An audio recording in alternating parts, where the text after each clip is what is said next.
UFC on ABC2, full card predictions and betting odds. Some good matchups on this card, fun main event. Kevin Holland steps in on short notice to fight Marvin Vettori. Make sure you guys smash that like button, subscribe to the channel, and also turn on those post notifications so you guys don't miss any prediction videos. Without further ado, let's start it off with the first fight of the night. Recognizable name here, Impa Kasanganay. He suffered probably the most viral knockout loss we'd seen in a long time in MMA. Brutal spinning back kick. He comes back to fight Sasha Politnikov, who's a pretty good striker in his own right. Drops down to the welterweight division. I'm actually happy he did this. I think he's going to find some success here. Sasha Politnikov's actually really good. He beat Luis Kosei. Kosei is a guy who goes after you, goes for the kill, was able to weather the storm and stop him in the third round, which was a big upset. Impa Kasanganay had that tough loss to Joaquin Buckley. I mean, I thought he was maybe turning the tide in that fight before he got caught. Prior to that, was undefeated, has a good pace, well-rounded fighter, definitely got good grappling skills, solid striker. I mean, granted, the fight against Joaquin Buckley, crazy things happened that could have happened to anyone. I don't really think it's too much of a knock on him. It's the fight game. Granted, he is at a disadvantage of height here, but has the 1-inch reach advantage. I feel like this is actually a really good matchup for Impa Kasanganay. I feel like Politnikov definitely can favor his game over guys who are going to attack early, and he'll weather the storm, and then they'll gas out like Kosei in his last fight. Kasanganay's not a fighter that's going to do that. He's a smart fighter. He's going to probably be relaxed throughout the first round, pace himself, and I think he works towards a decision win over Sasha Politnikov. I have Kasanganay getting it done. He's a massive favorite at minus 305 to the plus 240 dog. I feel like those odds are a bit widespread for Kasanganay, but a lot of people like him. He does have a lot of momentum, even though he has that bad loss to Joaquin Buckley. I mean, he's been pretty good overall, and especially for a guy with only 9 pro fights. Granted, Politnikov, not that experienced either at 6-2, only 8 fights. I think that Impa, though, does get it done. He's minus 305. Definitely would be more of a parlay piece, unless you want to throw money straight up front, but I feel like the minus 305, I'm not loving how widespread they are. Next fight, Unjung versus William Nightmare Knight. I think this is going to be one of a potentially action-packed fights on the card. With William Knight, you got a guy with a lot of power, beat Aleska Kimura in his last fight, knockout wins throughout his career, but he's 5'10" with a 73-inch reach at 205 pounds. He's taking on Unjung, who's 6'4", with a 78.5-inch reach. He just had a draw with Sam Alvey. Normally, you'd look at that like, oh, Sam Alvey's an older guy, but I mean, he had a split decision loss to Ryan Spann.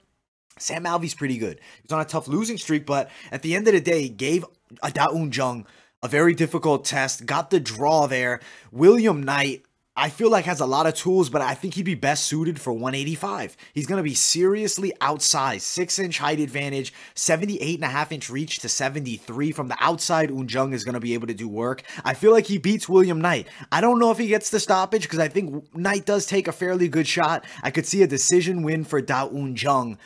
Maybe a late TKO if he's able to gas William Knight, but I am going to pick Unjung. He's the minus 140 favorite to the plus 110 dog. Definitely a puncher's chance in Knight's favor. He does have a lot of power, and he's a really strong fighter, but I feel like Unjung has the frame to give him a ton of problems here in the light heavyweight division. I have Unjung winning this one.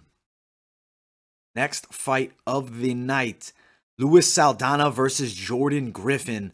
I like this fight a lot. Saldana was impressive on Dana White's Contender Series. I believe he fought, I don't want to say it yet, but yeah, it was against Vince Murdoch. Impressive front kick knockout. I mean, was able to beat him up in the ground. I think the fight could have been stopped earlier, to be honest. And he takes on Jordan Griffin, who has some good UFC experience. I think this is actually a really good debut for him.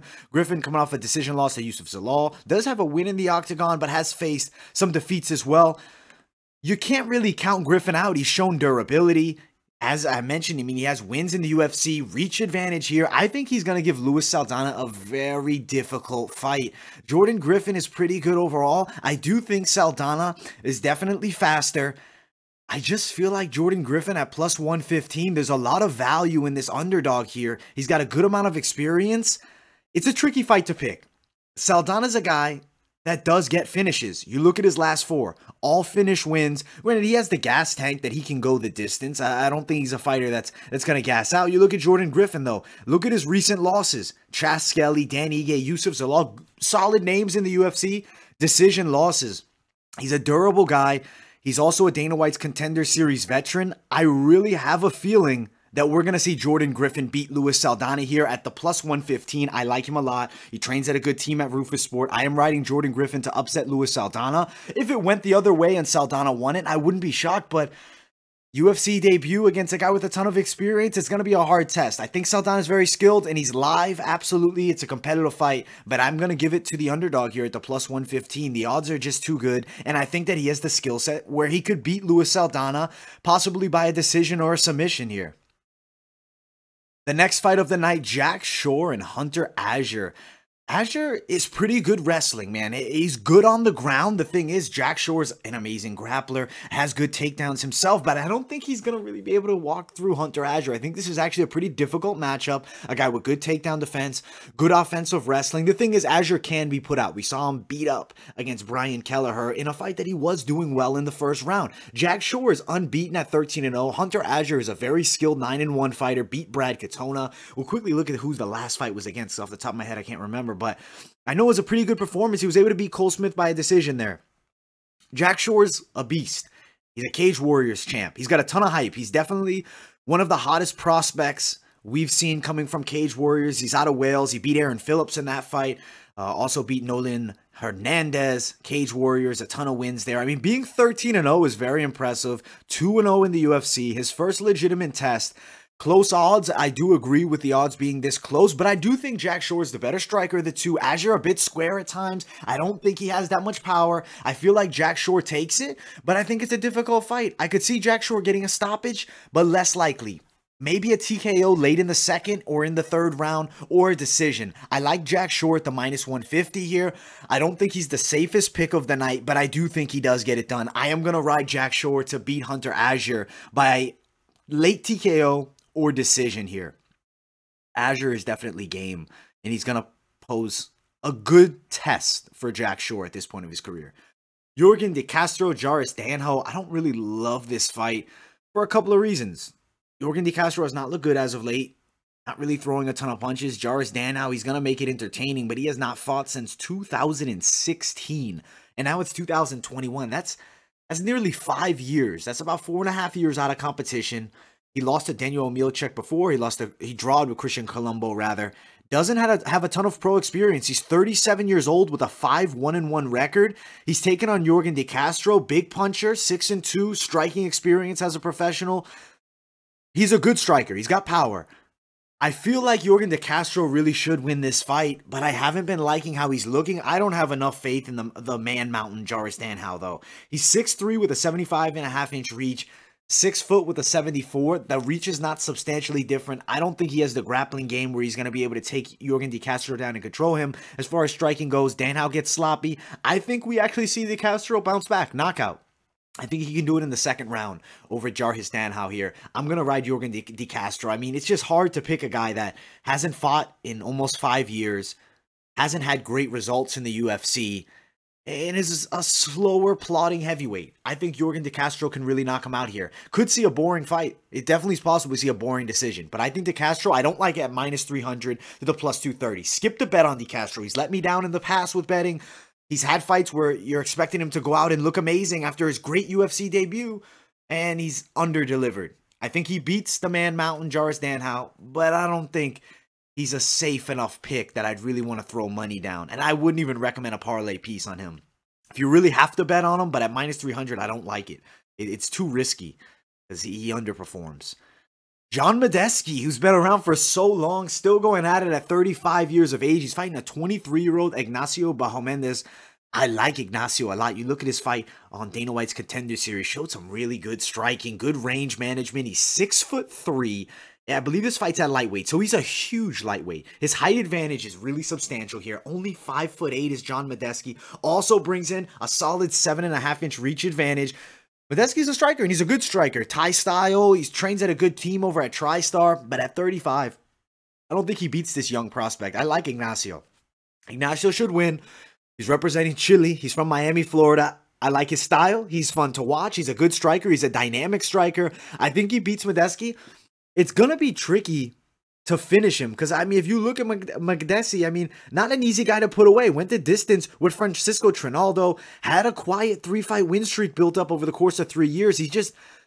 Not super active, but he is winning fights. I feel like Ignacio is going to go out there and beat him. Does he get a stoppage? I do think it's possible. I think second or third round TKO here or a decision for Ignacio Mendez, but I do think he does beat John Mendez. Mendez's an older guy, and I don't think that he has the ability to beat a 6'3" fighter with a 75.5-inch reach at 23 who's got a ton of upside. At minus 190, I don't love the bet on him straight up, but I do think he wins. I don't think it's a terrible pick, and I do think he's a potential parlay piece. I like Ignacio here. He's going to beat the bullet John Mendez. I don't see John beating him. I really can't see a path to victory with that superb height difference, unless he just caught him with a crazy shot. It's not going to happen. Next fight of the night, Norma Dumont versus Erin Blanchfield. Respect to Erin Blanchfield for taking this fight on very short notice. She steps in to take on a girl with excellent Brazilian Jiu-Jitsu, has a tough loss to Megan Anderson, but that was up a weight class. She dropped down a weight class and got a win. I believe it was against Ashley Evans-Smith. We'll quickly check that. Yeah, she beat Ashley Evans-Smith, who's a decent fighter, and she beat her by a unanimous decision. Erin Blanchfield's actually really good. Good striker, athletic girl, a ton of upside, really good upside. Normally fights at flyweight. She's fighting a girl that recently has fought at 145. The size difference is noticeable here, 5'4" to 5'7". And the Brazilian Jiu-Jitsu of Norma is going to overwhelm Erin Blanchfield. I think we're looking possibly at a submission victory for Norma Dumont here. I think she gets a submission. It could be in the second round. I'm leaning towards second round submission. Could see it going the distance. It wouldn't shock me. Granted, though, we have to look at something. 139.5. So it shows Norma missed weight in her last fight. I did forget about that. 125.5. She's a naturally bigger girl, struggles to make weight. If she also misses weight, that's going to be a serious advantage with the grappling exchanges. I think she beats Erin here, but good move for Blanchfield for taking this fight, getting her shot in the UFC. She's not going to beat Norma Dumont here. I don't see it happening. If she does, excellent work. I just think it's very unlikely. Minus 255 to plus 200. Dumont's a pretty solid pick, I'd say, but you got to give credit where Erin Blanchfield's pretty athletic. She's got some power in her hands. Throw some nice kicks. I mean, she's definitely got a lot of kickboxing experience and good on the ground. But I think submission win for Norma here is very likely. Not the most confident pick of the night and not my favorite fight to bet on. If you are going to bet on Norma, don't love it. But I do think she wins. Next fight of the night, Scott Holtzman and Matthias Gamrot. Gamrot's really good. He looked good in his debut. Even though he did get a loss in his debut, I was impressed by his performance. I believe it was against Garam Kirilidze. Yeah, Garam, he split decision, and even Garam after the fight said that he thought Gamrot had beat him. Mad respect to him. I really like both these guys. Scott Holtzman's a good fighter. A few years ago, he was on a good streak. He was looking good. As of late, I mean, he's not bad. He's a good fighter. He lost to Beneil Dariush by stoppage in the first round. That was a quick fight. Beat Jim Miller, beat Don Huma, lost to Nick Lentz. I think that it's a really good test for Matthias Gamrot, and I think he's going to pass with flying colors here. I think he puts on a really good performance. I think he gets a fairly dominant win. I do think it's probably a decision. I could see him finishing off Scott Holtzman, but he's not an easy guy to put away. I mean, yeah, he was stopped versus Beneil Dariush, but he's a good fighter. Decisions on the record, not uncommon for Gamrot. He's got some submission wins as well. I don't think he goes out there and taps Holtzman. If he does, I'd be super impressed, but Holtzman's a pretty durable guy. I think that Matthias Gamrot gets himself a decision over Scott Holtzman. He's a minus 235 favorite to Holtzman at the plus 190. I think at 37, Holtzman's not going to pull off an upset here. I think Gamrot's a pretty lock pick of the night. Definitely could be a parlay piece. Could be a straight up bet, really depending on what you're feeling here. But I do think Matthias Gamrot is going to beat Scott Holtzman. The next fight of the night, I believe this is the featured prelim, and I think it's going to be a really fun one to watch. Joe Salecki, he's fun, man. He strikes well, he grapples well, very well-rounded fighter, definitely a kid on the rise, somebody to keep an eye on, could potentially be in that top 15 in the next year or so. Jim Miller, legend of the game. I mean, he's been around for so long. Had a tough loss against Vink Patel, was dominated on the ground. He's 10 years older than Joe Salecki. A lot of experience, 32-15 to 10-2. I feel like Salecki, though, has the tools to beat the aging Jim Miller. I don't think it's an easy fight. Jim doesn't go down easy. I don't know. Let's check the last time he was finished because I'm very curious. He was finished against Charles Oliveira in 2018, and he was stopped against Dan Hooker, two of the top guys in the world in the lightweight division. Has some solid wins, lost decisions to Scott Holtzman and Vink Patel. I think Joe Salecki definitely puts on a good performance. He's coming off a big win over Austin Hubbard first round submission. I was impressed by his striking and the way he was able to get on Austin Hubbard and tap him out, because Hubbard was a hard guy to put away. He had never been finished as a pro, and he got tapped out in the first round. Joe Salecki beats Jim Miller here, and I think he does so by a unanimous decision, and I do think he makes a name for himself. Jim Miller's not an easy guy to look good against, but I think Joe Salecki will, and I think he's definitely going to add some momentum to his stock, some serious momentum. He's a minus 235 favorite. Jim Miller at the plus 195. I like Joe Salecki, minus 235. Do I love the bet on him? I do think it's a very winnable bet. Odds are highly in his favor. The aging Jim Miller, I don't think he beats this young Joe Salecki. The boxing of Salecki's good, and the grappling. I think the speed will give problems to Jim Miller. I like Joe here, and I'd say he's a pretty lock pick. Jim Miller at plus 195. I just don't see him getting it done. All right, now, the first fight on the main card might be the best fight of the night. This is excitement. Daniel Rodriguez, minus 190 favorite. Mike Perry, plus 150. Mike Perry at one point was considered to be, the next big thing. He was going to be a top 15 guy. He's definitely let a lot of people down with expectations. He has some issues up top. I know he fired his trainers and things like that. I believe he's going to have trainers for this fight. I hope he does. Daniel Rodriguez was looking really good, and then he loses to Nicholas Dalby in a fight that many people thought he was a fairly lock pick. Me personally, I thought he was going to be able to put on a great performance. He's a really good striker. He's got good grappling defense. Mike Perry, a bit wild, hittable down the center, is coming off that loss to Tim Means. But what did he show? A ton of heart. Never count out Mike Perry. He's got knockout power and a puncher's chance. I feel like Daniel Rodriguez will be willing to brawl here. I feel like this is a pretty competitive fight. Mike Perry is good, but how good is he? He's been really getting pieced up on the feet a bit by guys. I mean, Mickey Gall was giving him hell on the feet. I think Daniel Rodriguez is another level above Mickey Gall. As far as striking goes, most definitely. I don't necessarily think that he's going to stop Mike Perry. That's hard to do. Only Geoff Neal has been able to do it. But maybe it's a sign that Perry's finishable. I think we see Daniel Rodriguez get it done. I think he probably does it in a close fight, but never count out Mike Perry. He's got a puncher's chance because he hits like dynamite. He's got a lot of power. I don't know. If we're talking about Perry that fought Tim Means, I'm taking Daniel Rodriguez. That's the Perry we have to expect, unless he's really changed things around and he comes in with a better game plan, comes in maybe training better. I mean, he missed weight by 5.5 pounds. I just don't like the mental state that he's been in as of late. I'm going to ride Daniel Rodriguez to beat Mike Perry here. I think he wins this fight, and I think he does it by a unanimous decision in what could be a back-and-forth barn burner fight. And Mike Perry will always have a spot on the UFC roster if he can get a couple wins here and there, because he's very entertaining and he brings a fan base in that likes him. I like Mike Perry. He's fun to watch, but I don't think he beats Daniel Rodriguez. If he does, I'd be very happy for him because I'm a Mike Perry fan. I like his style, but I think Daniel Rodriguez, also an entertaining guy. They're going to go at it. Could be a slobber knocker, could be a knockout, but I think probably we're going to see a decision. Daniel Rodriguez, I think he wins it. He's minus 190. Mike Perry plus 150. I don't love a bet on this fight because Mike Perry can't be counted out.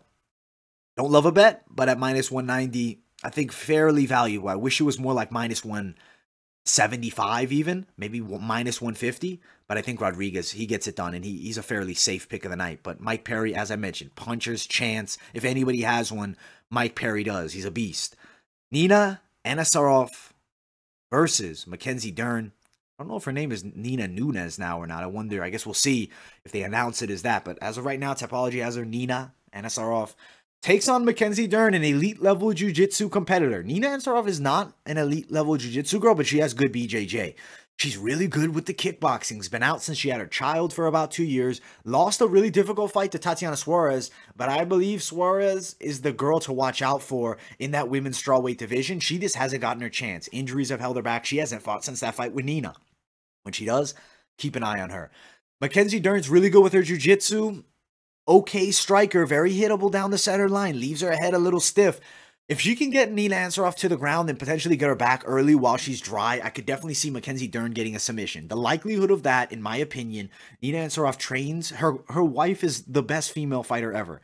It rubs off. The greatness rubs off. Nina Ansarov is going to put on a great performance here. I think she's at the minus 120. I think she's good value. I think she beats Mackenzie Dern, who's the minus 105 dog here.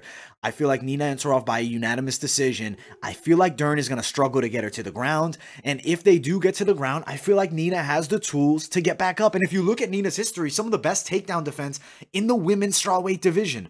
She's not going to get beat up by Mackenzie Dern here. I think this is Nina's fight. 10-6 record. it's not a good look, but her skill set vastly outweighs that. You look, I mean, I think she's 4-1 in her last 5. We'll double check that because now I'm curious. Yeah, she went on an absolute tear. Was not looking good, and then next thing you know, it turns it around, beats Claudia Gadelha. That was a huge win. Beat Angela Hill along the way, Randa Marcos. I mean, those are some solid names. Randa Marcos was finished by Mackenzie Dern recently, but different style matchup. You look at Dern's past few, I mean, has good wins. Verna Genderdova is good, but jiu-jitsu base.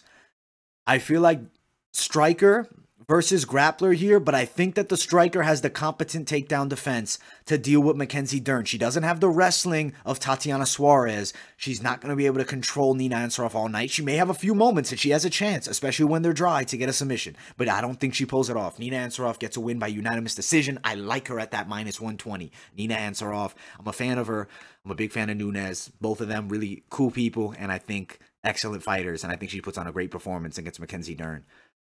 Now, main card fight right here in the middleweight division. Sam Alvey decides to cut some weight after some mixed result. I'd say some pretty bad result at 205. He's not a 205er. He has the frame for it, and he has the skill set, obviously, but just a tough streak. John Villante, he wins a split decision there. I don't know if that Pranchino fight was that was at light heavyweight too. He's been at light heavyweight for a while now. His last fight at middleweight was 2017 when he fought Amiv. Look here, Pranchino win. John Villante split decision, and then 4-fight losing streak, got stopped twice, and then Ryan Spann split decision. I mean, that was actually a pretty impressive performance, and the draw with Unjung, which really showed that Sam Alvey still got something in the tank. That's what it proved to me. Julian Marquez was getting beat up by Maki Pitolo in his last fight, was able to weather the storm and get the win late. Seeing him at the -190 favorite, it kind of surprises me because Sam Alvey has looked okay in his past 2 at light heavyweight. I feel like this is Sam Alvey's fight. I like the dog here. +160. I'm riding Sam Alvey. I think he can get it done by a unanimous decision here over Julian Marquez. I think Sam Alvey's a hard guy to put away. I don't think Marquez has the power to knock him out, and I feel like he doesn't have the submission game to threaten Alvey on the ground enough. This is Sam Alvey's fight. Sam Alvey gets the win here. He's going to put on a really good performance. He also has a 4-inch reach advantage. He's fought the better guys throughout his career, a lot more experience. He beats Julian Marquez. I don't think Sam Alvey is a shot guy, at least not yet. He's only 34. He's a middleweight. 34 is not a bad age at middleweight. He's going to beat Julian Marquez. He's a very valuable dog at the +160. I like Sam Alvey here. I'm surprised that he's the underdog in this fight. I guess it's just because of the bad streak, but he hasn't looked terrible. And Dao Unjung, tall guy, 6'4", went the distance with him. He's a good striker. Granted, different matchup, but he's going to take Julian Marquez out.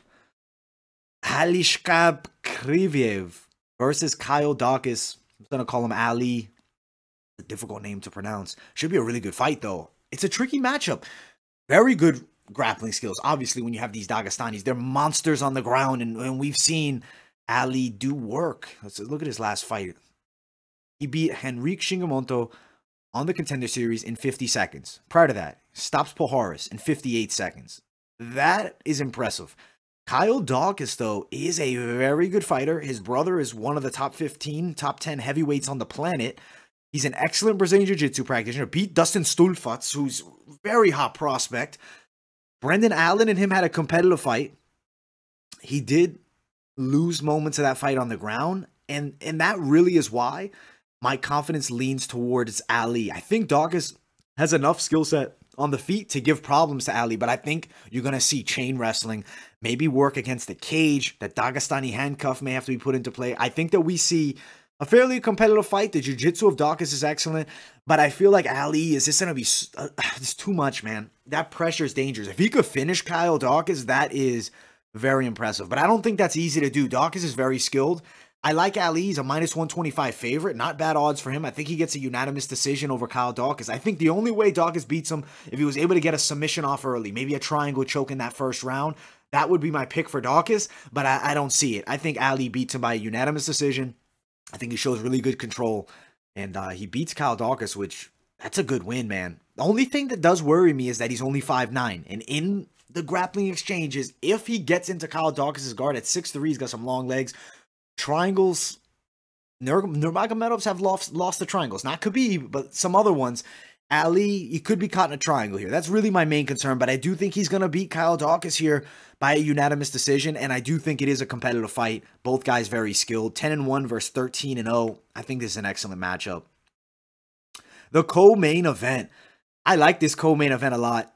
It's going to be action-packed, I believe, because both guys can strike, man. Both guys can kind of do it all. Sodiq Yusuff is very athletic. Arnold Allen, very technical, athletic in his own right, has a lot of speed. 1-inch height and reach advantage for Sodiq Yusuff. So, I mean, virtually identical here with Arnold Allen. 16-1 versus 11-1. Two guys who have really good UFC careers so far, beating good guys. Arnold Allen, his last fight, I believe, was Nick Lentz. Put on a good performance there. Had some other fights scheduled, but they just fell through. Hasn't been at it for about 15 months. Beat Gilbert Melendez as well, which, I mean, older Melendez, but still a pretty good name on the resume. Former Strikeforce champion and title challenger. Sodiq Yusuff, unbeaten in the UFC as well. He's got a good win streak going for himself. Beat Andre Fili by a dominant decision. Stopped Gabriel Mobley Benitez. That's an impressive win to have on the resume because Benitez is a beast. This fight was really difficult for me to pick. I would say it's a near pick'ems. Arnold Allen's a +110 dog. Sodiq Yusuff, the -140 favorite. They're both 27. I think they both have really bright futures. Definitely a tricky fight for me to pick, but I think the physical strength advantage goes Yusuff's way. So if they get in the grappling exchanges, I'm going to pick Yusuff. As far as the striking goes, I think it is competitive, but I feel like Sodiq Yusuff just a bit quicker, a bit better. It's close, man. This is a 50-50 fight. It's one of the hardest fights to pick of the night. I think this is one of those fights that maybe you just skip the bet on altogether because it's two hot prospects that do not want to lose. One loss for Arnold Allen, one loss for Sodiq Yusuff, undefeated in the UFC. This is a huge opportunity for both of them. I'm going to pick Sodiq Yusuff. I think it can go either way, though. I think the Yusuff by a decision, maybe even a split decision, is the pick here. But I think Arnold Allen is absolutely game, and he has a legit chance to win this fight. Both excellent kickboxers. I love both of them. I mean, they're both fun to watch, both fun styles, both come to fight, both good everywhere. It's a hard fight to pick, but I think Yusuff. I'm going to pick Yusuff here. I think he wins this one by potentially a split or unanimous decision. He's a -140 favorite. Allen at the +110, but personal opinion, skip the bet. You guys want to bet on it? That is on you. Main event of the evening, we have arrived. Marvin Vettori takes on Kevin Holland. Got to give Holland the respect, taking the fight on short notice after putting on a lackluster performance against Derek Brunson. It wasn't a good fight. He was controlled on the ground throughout. He really didn't offer much resistance, which I did not like at all. He didn't fight back, really. I mean, like, yeah, he was talking, he was trying some things, but he was settling for being in a bad position. Marvin Vettori is a killer. He wants that world title shot. He believes he's going to beat Adesanya. He's a beast. He trains with Rafael Cordeiro alongside some good names like Kelvin Gastelum. He's a really good striker, has power in the hands, but on the ground, he is excellent. All the signs here lead me to believe Marvin Vettori is going to put on an excellent performance and beat Kevin Holland. He's a -325 favorite, and the odds I don't love. They're very widespread. It's a lot of money to throw down on Vettori to just make 100 back, but I think he's a lock pick of the night. I don't think Kevin Holland has a crazy moment. I don't think he has that Buster Douglas moment here against Marvin Vettori. Granted, not as big odds as that, but still, you know what I mean? Like, Kevin Holland had that great moment against Jacare, which just shot his stock through the roof, but you got to remember, he had a split decision win over Darren Stewart. MMA math doesn't work, but it's something to note. I'm going to ride Marvin Vettori. I think he gets it done. He wins this fight. I think he goes out there and puts on a good performance, and I think he could get a submission in the 3rd round of Kevin Holland. He's looking for a finish. I'm predicting Vettori's submission or decision here, but I think it is a great performance by him. I think it cements him as a top contender. He's definitely somebody to keep an eye on because he had Adesanya in a very difficult fight in that first one. We could potentially see a rematch. If he beats Kevin Holland, I think you have to give him a #1 contender fight. Maybe Costa? I don't know. We'll see the name who's next for him, but I think that Marvin Vettori is a lock pick. He beats Kevin Holland. Overall, UFC on ABC2. Very fun card. I cannot wait for it. Make sure you guys smash that like button. Subscribe to the channel. Also, guys, follow my social media. Instagram, Twitter, and I will see you all in the next video.